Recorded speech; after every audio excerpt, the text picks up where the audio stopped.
Bonjour à tous, j'espère que vous allez bien. Alors on se retrouve aujourd'hui pour une nouvelle vidéo budget et aujourd'hui on va parler comment gérer les imprévus. Alors en fait je vous fais cette petite vidéo tout simplement parce qu'hier il m'est arrivé un imprévu au niveau de mon budget. Je vais vous l'expliquer un petit peu tout à l'heure, mais je vais vous dire un petit peu comment je m'organise justement dans mon budget, quand je fais mon budget. Pour pouvoir pallier à ces imprévus parce qu'on a tous des petites choses qui nous tombent dessus régulièrement. On a beau faire attention, il y a toujours une facture qui nous tombe dessus ou quelque chose qu'on a oublié de mettre dans notre budget, une régularisation ou quelque chose comme ça. Donc il faut quand même prévoir ce genre de choses et voilà, se dire que le budget c'est pas fixe, il y a toujours des imprévus qui peuvent arriver. Alors les types d'imprévus qui peuvent vous arriver, ça peut être déjà tout simplement une facture. Ça peut être une facture qui arrive, une facture de dentiste, une facture de dépassement d'honoraires chez un spécialiste. Ça peut être tout simplement une invitation de dernière minute. Vous êtes invité à l'anniversaire d'un pote et puis mince, il va falloir quand même acheter un petit cadeau. Et puis du coup, c'est pas dans votre budget du mois, vous n'avez pas prévu ça. Ça peut être une invitation, peu importe, un mariage. Hein, vous avez un mariage et puis vous avez oublié de budgéter le cadeau des mariés. Ça peut être aussi une dépense oubliée, une régularisation de gaz, d'EDF, d'eau. Ça, faut faire attention, faut bien regarder votre échéancier et bien regarder au niveau de vos consommations. Maintenant, c'est vrai qu'on a des applications qui permettent de suivre un petit peu la consommation en temps réel. Et si on va dépenser plus par rapport à l'année d'avant ou pas, donc ça peut être quand même un indicateur, est-ce qu'on va avoir une régularisation ou pas. Ça peut être tout simplement la taxe foncière ou la taxe d'habitation qu'on n'a pas budgétée ou qu'on n'a pas mensualisée. Ça, c'est quelque chose d'ailleurs que je vous conseille de mensualiser toutes vos dépenses. Déjà, ça paraît beaucoup plus petit de payer un petit peu tous les mois. Et puis, ça évite d'oublier. Parce que quand vous vous tapez une taxe d'habitation à 300 ou 400 euros comme ça qui vous tombe dessus à la fin de l'année, ça fait mal. Donc ça peut être aussi un rappel d'impôt, ça peut être, enfin bon, vous avez compris, une panne d'appareil électroménager, voilà, votre machine à laver qui vous lâche, ou vous avez besoin de faire une petite réparation sur votre voiture. Enfin, voilà, dans la vie, il y a toujours des imprévus. Alors je vais vous expliquer un petit peu moi comment je m'organise quand il y a des choses comme ça qui me tombent dessus. Donc je vais vous montrer un petit peu moi comment je m'organise pour éviter justement que ces imprévus viennent ruiner mon budget. Alors déjà dans un premier temps, j'ai un petit fonds d'urgence on va dire. Alors c'est différent de mon épargne. Mon épargne c'est vraiment ce que je fais en épargne, c'est vraiment une grosse somme. L'épargne c'est vraiment une grosse somme. Soit pour mes projets futurs, soit en cas de maladie, de choses comme ça. On dit que l'épargne, il faut à peu près au minimum 3 mois, entre 3 et 6 mois de charges fixes. Donc si vous avez par exemple 2000 euros de charges fixes par mois, donc charges fixes c'est-à-dire votre loyer, vos assurances, enfin toutes les charges qui sont obligatoires, que vous ne pouvez pas diminuer, que vous ne pouvez pas supprimer, donc tous les abonnements, les choses comme ça. Donc entre 3 et 6 mois de charges fixes. Donc si vous avez 2000 euros de charges fixes par mois, voilà, il vous faut à peu près entre 6 000 et 10 000 euros de côté. Alors ça c'est vraiment l'épargne. Je vous parle de la grosse épargne, donc ça se fait pas du jour au lendemain, vous imaginez bien, mais petit à petit. Et ça, cette épargne-là, elle sert surtout en cas de pépin, si vous arrive quelque chose, une maladie, quelque chose, ça vous permet quand même de pouvoir tenir plusieurs mois si vous perdez votre travail avec en pouvant payer au moins vos charges fixes quoi. Donc, mais là n'est pas le sujet de cette vidéo. Donc moi je vais vous parler plutôt de mon petit fonds d'urgence, de mon épargne d'urgence. Donc ça c'est une autre somme que je mets de côté. Alors pour tout vous dire, moi je la bloque à 500 euros. Je trouve que 500 euros c'est déjà pas mal. Et en fait voilà, ça va me permettre de pallier justement à une facture qui arrive vraiment imprévue, mon frigo qui me lâche, des choses comme ça. Alors moi, pour tout ce qui est panne de voiture, tout ça, j'ai encore une enveloppe voiture et réparation voiture. Voilà, moi je fais des petites enveloppes comme ça au fur et à mesure, hein, puis ça se remplit au fur et à mesure des mois et des années. Ne paniquez pas en vous disant ouais mais bon elle est gentille, elle nous, elle nous dit qu'elle a une enveloppe à 10 000 euros, une enveloppe à 500 euros, une enveloppe voiture. Non, en fait mon enveloppe à 10 000 euros déjà elle doit être à 2 000 en ce moment parce que petit à petit j'essaie de la remplir. Mon fonds d'urgence par contre lui il est à 500 euros. Et en fait, celui-ci, je le remplis en mettant de l'argent tous les mois. Donc, je mets à peu près 50 euros tous les mois.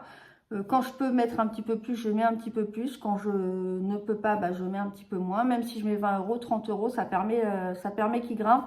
Et ça permet justement de pallier à une facture, une régularisation d'EDF qui va tomber. Vous êtes bien content de pouvoir aller piocher là-dedans et de ne pas toucher à votre budget. Donc très important, le fonds d'urgence. Donc je vous dis, il faut le remplir petit à petit. Alors après, c'est à vous de juger à peu près combien vous souhaitez mettre dedans. Moi, je me dis 500 euros.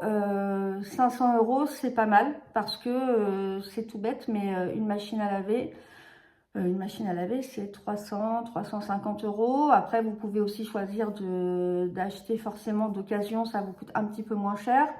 Mais voilà, si vous avez des choses comme ça, je sais pas, votre chat, besoin d'aller chez le véto, une opération d'urgence. Alors, moi, j'ai aussi une petite enveloppe vétérinaire, mais elle est assez faible. Donc, ça peut s'ajouter à une autre enveloppe aussi, hein.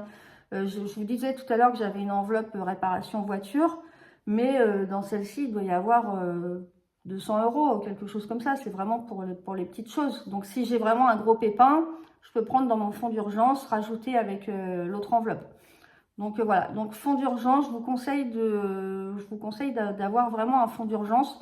Vous êtes beaucoup plus serein. Moi, je sais que si ma machine à laver me lâche, eh bien, je peux facilement en racheter une sans impacter mon budget.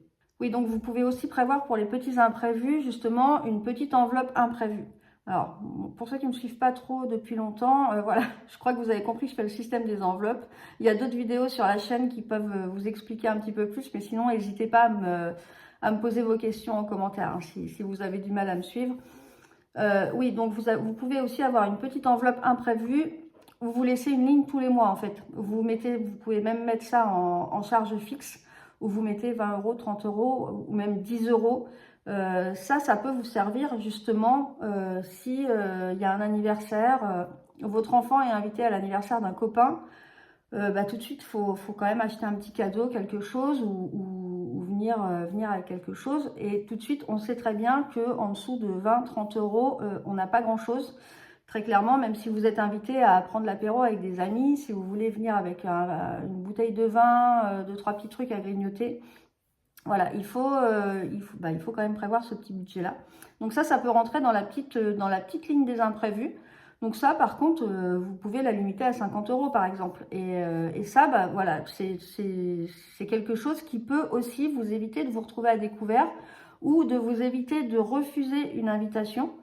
Parce que moi, ça m'est arrivé, hein, très clairement, quand on n'a pas le budget, quelquefois, je préfère refuser l'invitation.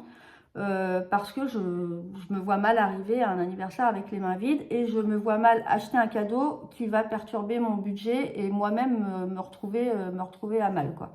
Donc bon, quand c'est 20 euros une fois par mois, ça va. Mais voilà, quand c'est 50 euros, quand c'est 20 euros 2 fois par mois, enfin voilà, ça, vous comprenez bien que ça peut quand même impacter votre budget. Et puis voilà, il y a des fois des choix à faire dans la vie. Donc, essayez d'avoir cette petite ligne d'imprévu. Je vous dis, il faut vraiment la limiter genre à 50 euros, mais ayez toujours ces petits 50 euros de côté. Et justement, ça peut vous permettre, je sais pas, ah mince, mon chat il a des puces, il faut que j'aille à la pharmacie.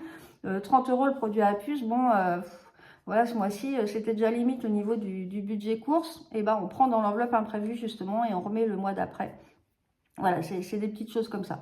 Vous pouvez cumuler du coup votre enveloppe imprévue avec votre fonds d'urgence si jamais vous avez besoin d'augmenter un petit peu pour quelque chose de plus important.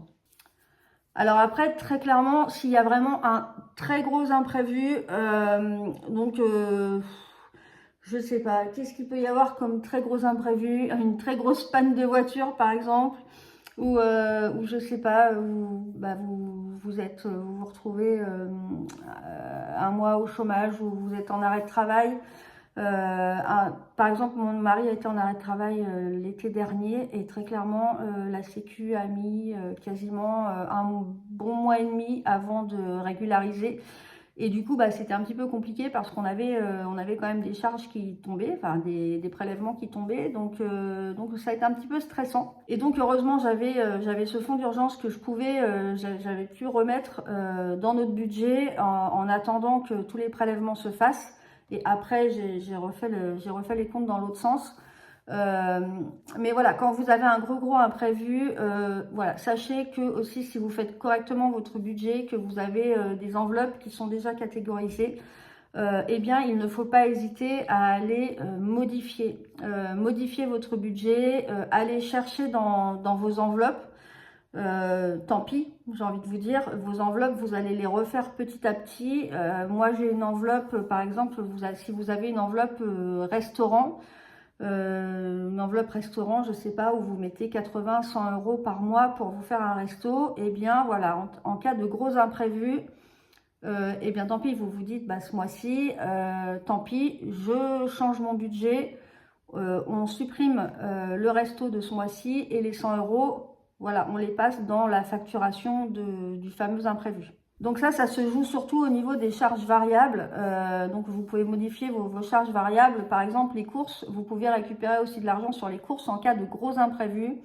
Si vous avez prévu, je sais pas, 150 euros de courses par semaine, votre budget c'est ça, 150 euros de courses par semaine, eh bien vous vous dites, allez, ce mois-ci, on fait une semaine sans courses. Donc c'est la semaine où on vide les placards, où on vide le congèle, où bah, on va peut-être pas avoir de crème fraîche à mettre dans nos pâtes ou de gruyère, et bien tant pis, on va mettre autre chose. On mettra de la sauce tomate ou peu importe. Et puis, bah, ces 150 euros là, du coup, de la semaine sans course, vous les récupérez pour les mettre dans cet imprévu-là. Pareil pour les loisirs. Il y a un mois, voilà, vous pouvez aller choper dans votre enveloppe loisirs les 50 euros ou les 80 euros que vous avez mis pour vos loisirs du mois.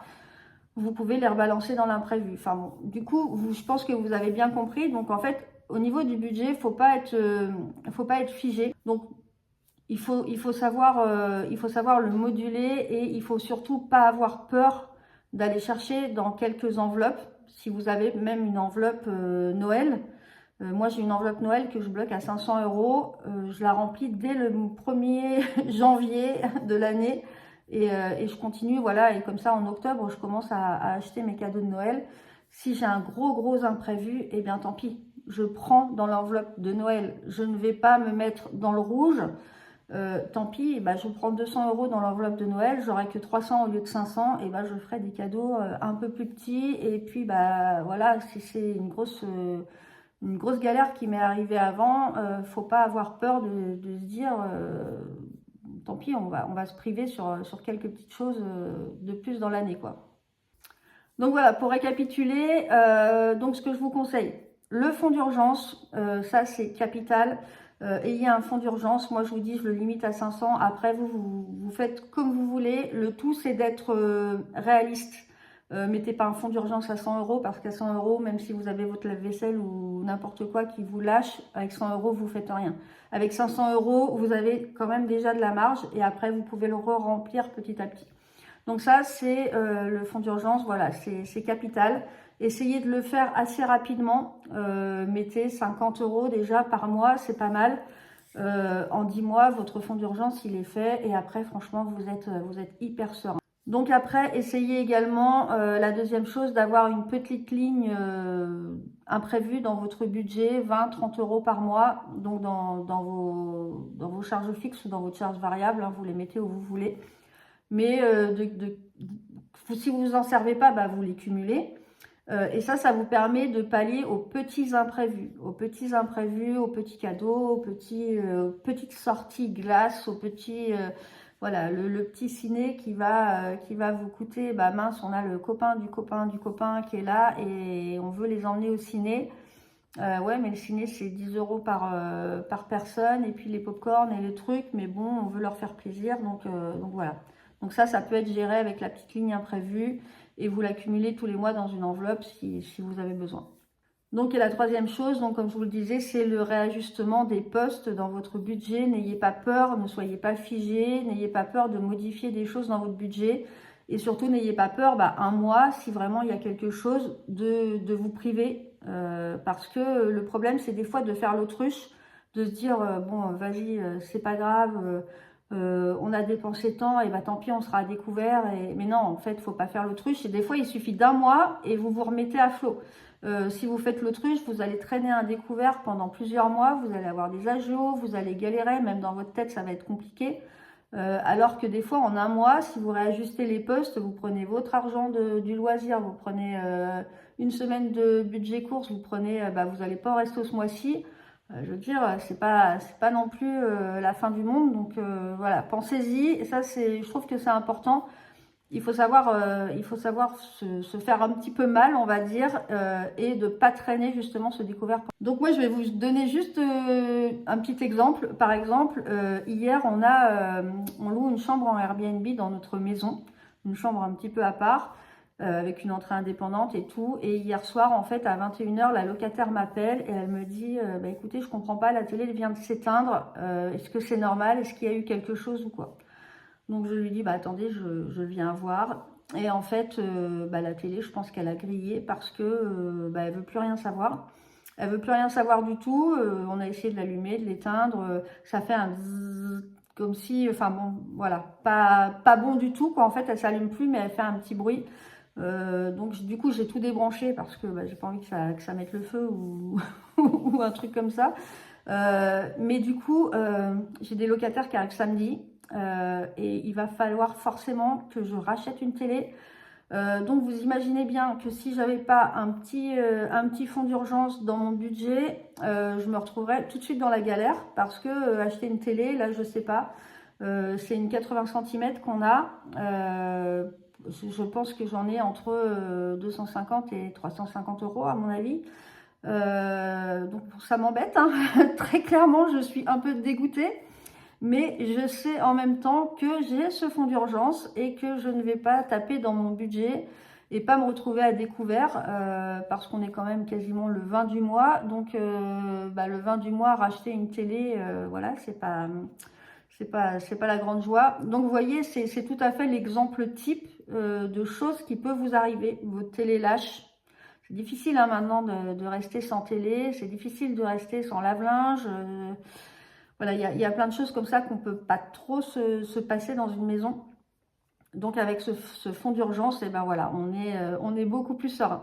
Et surtout, ça évite d'aller taper dans, tiens, je suis obligée de faire un crédit parce que même mon découvert, mon autorisation de découvert ne va pas pallier à ça. Donc c'est vrai que je vois des gens qui sont obligés de faire malheureusement un crédit pour racheter le lave-linge parce que vous pouvez pas rester sans lave-linge, hein, c'est compliqué. Donc là, dans ces cas-là, vous êtes obligé de refaire un crédit à la consommation que vous payez pendant plusieurs années. Et en plus, vous avez des agios. Du coup, votre machine à laver, vous la payez pas le prix que vous l'auriez payé en direct avec votre fonds d'urgence. Donc voilà, le fonds d'urgence, ça évite plein de choses. Ça évite vraiment de se mettre dans la galère. Alors au début, il faut pouvoir le constituer. Mais je vous dis, en mettant 50 € par mois, même 30 € si vous pouvez mettre que 30 €. Mais essayez voilà, de mettre petit à petit et surtout ne tapez pas dedans pour des choses qui ne sont pas urgentes. Le fonds d'urgence, c'est pas un fonds loisir. Voilà, ça à la rigueur, la petite ligne d'imprévu, si vous avez besoin de faire un petit loisir que vous n'aviez pas prévu, bon, vous pouvez aller taper dedans parce que ça, c'est fait pour réajuster un petit peu votre budget. Mais le fonds d'urgence, c'est vraiment le garder s'il y a quelque chose vraiment qui vous oblige à dépenser une grosse somme et si ça peut vous éviter de faire un crédit. Voilà, donc j'espère que vous aurez un petit peu pu comprendre mon organisation au niveau des imprévus. Donc sachez que le budget n'est pas figé. C'est vrai qu'on fait toujours le budget. Moi, je fais toujours mon budget très carré. Mais il faut savoir, voilà, faut savoir ne pas rester figé voilà, pallier aux imprévus de la vie. Vous aurez toujours des imprévus. Alors c'est vrai que ça fait un peu mal au cœur parce que souvent on arrive, c'est au moment où on arrive à boucler notre fonds d'urgence où on se dit ah ça y est, enfin je suis bien, voilà, j'ai mes trucs, et puis bim, il y a un truc qui vous tombe dessus. Et là vous dites oh là là, bah, pour une fois voilà, j'ai réussi à mettre un peu d'argent de côté et puis voilà, ça me tombe dessus. Mais imaginez si vous n'aviez pas mis cet argent-là de côté. Donc voilà, ce sera la conclusion de cette vidéo. Donc j'espère que ça pourra vous apporter, des réponses aux questions que vous vous posez et surtout vous apporter des solutions. Si vous n'êtes pas abonné à ma chaîne, eh bien n'hésitez pas surtout à vous abonner puisque comme ça permet de faire tourner un petit peu plus la chaîne et n'hésitez pas non plus à liker et surtout à commenter. Les commentaires c'est important déjà. D'un côté, ça nous permet d'échanger puisque sur YouTube, on n'a pas la possibilité d'échanger comme ça en direct, comme sur d'autres réseaux sociaux. Donc, on peut échanger à travers les commentaires. Et ça, c'est vraiment enrichissant pour tout le monde puisque tout le monde peut après aller relire les commentaires. Et puis, en plus, ça fait tourner la chaîne au niveau de l'algorithme et ça permet à d'autres personnes de découvrir la chaîne et bien de découvrir aussi la gestion du budget. Donc, voilà. Eh bien, écoutez, je vous dis à bientôt. Je vous remercie de m'avoir écouté jusqu'à la fin pour ceux qui sont encore là. Et puis, je vous dis à la semaine prochaine pour une nouvelle vidéo budget.